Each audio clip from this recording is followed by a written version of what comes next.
کون فاطمہ، کون فاطمہ؟ ایک بات میں عرض کر دوں، اگلے دنوں میں نے عرض کی، پیارے آقا کی خدمت میں ایک عرب بدو آیا، اسلام قبول کیا۔ جب اسلام قبول کر لیا تو کہتا ہے یا رسول اللہ کئی دنوں سے بھوکا ہوں، کھانے کو نہیں ملا، کئی دنوں کا پیاسا ہوں، بھوکا ہوں۔ پیارے آقا نے سامنے بیٹھے ہوئے صحابہ سے طلب کیا، کھانا ہے؟ انہیں کھلا دو۔ یا رسول اللہ نہیں ہے کھانا۔ پیارے آقا فرماتے ہیں سلمان، جی یا رسول اللہ۔ حضرت سلمان فارسی کھڑے ہوئے، جاؤ اس میرے مہمان کو لے کے مدینہ کی گلی میں جاؤ اور آواز دو کہ رسول اللہ کا مہمان ہے، کو کھانا کھلا دے۔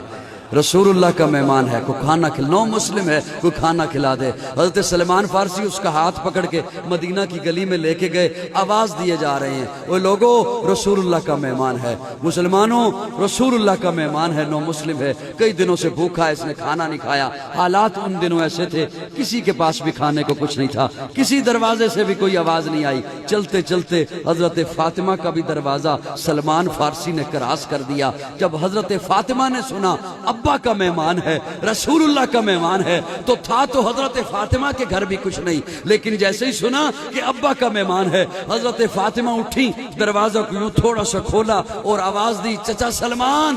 حضرت سلمان نے مڑ کے دیکھا، جی بیٹا ابا کا مہمان ہے، رسول اللہ کا مہمان ہے، کھانا اس نے کھانا ہے۔ چچا سلمان ہے تو میرے پاس بھی کچھ نہیں، گھر میں فاقے ہیں، حسن و حسین کئی دنوں سے فاقوں میں ہیں، میں بھی فاقوں سے ہوں، گھر میں کھانے کو کچھ نہیں ہے، لیکن رسول اللہ کا مہمان ہے، ابا کا مہمان ہے۔ حضرت فاطمہ کہتی ہیں چچا سلمان فلاں یہودی کی دکان پر آٹا موجود ہے، آٹا اس سے لے آ، یہ میرا دوپٹہ لے جا، یہ میرا دوپٹہ جا کے یہودی کی دکان پہ گروی رکھ دے، اسے کہ یہ دوپٹہ رکھ لے، تھوڑا سا آٹا دے دے، میں رسول اللہ کے مہمان کو روٹی بنا کے دوں، جب آٹا واپس دیں گے، جب پیسے دیں گے، اس دن دوپٹہ لے لیں گے۔ حضرت سلمان کی آنکھیں نم ہو گئی، روتے ہوئے، جسم کانپتا ہوا، چادر اٹھائی ہے، وہ چادر جنت کی ملکہ کی چادر، فاطمہ کی چادر، وہ چادر جسے نچوڑ لیا جائے تو حوریں بھی اس سے وضو کرنا اپنے لیے سعادت سمجھیں،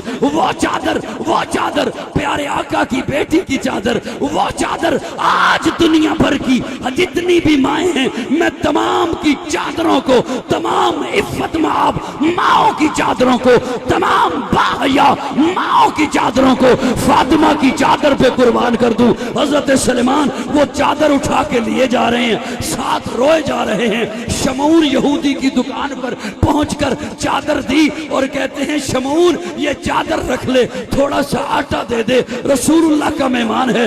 شمعون کہتا ہے سلمان یہ تو بتا چادر کس کی ہے؟ حضرت سلمان کی چیخ نکل گئی، چیخ مار کے کہتے ہیں یہ میرے آقا کی بیٹی کی چادر ہے، یہ فاطمہ کی چادر ہے، یہ زہرا کی چادر ہے، یہ بطول کی چادر ہے، یہ جنت کی شہزادی کی چادر ہے۔ شمعون کہتا ہے سلمان میں تورات کا عالم ہوں، میں نے اپنی کتابوں میں یہی تو نشانی پڑی ہے، یوں ایک مہمان آئے گا، یوں فاطمہ اپنی چادر دے گی اور یہودی کی دکان پہ چادر آئے گی، مجھے کیا پتا اس جو یہودی میں ہی ہوں۔ آئے دل والا کے غیور دوستو، جملہ سنبھالنا، اپنے دل کی تختی پہ لکھنا۔ شمعون کہتا ہے سلمان آٹا بھی لے جا، چادر بھی لے جا اور مجھے بھی لے جا۔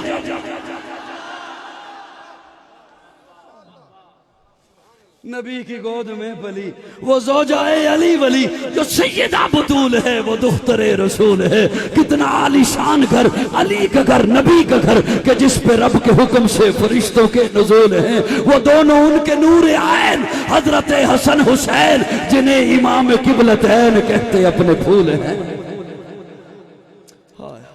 یہ ہمارے عقیدے کا حسن ہے۔ عائشہ بھی ماں ہے، فاطمہ بھی ماں ہے۔ بولو نا عائشہ بھی ہمارا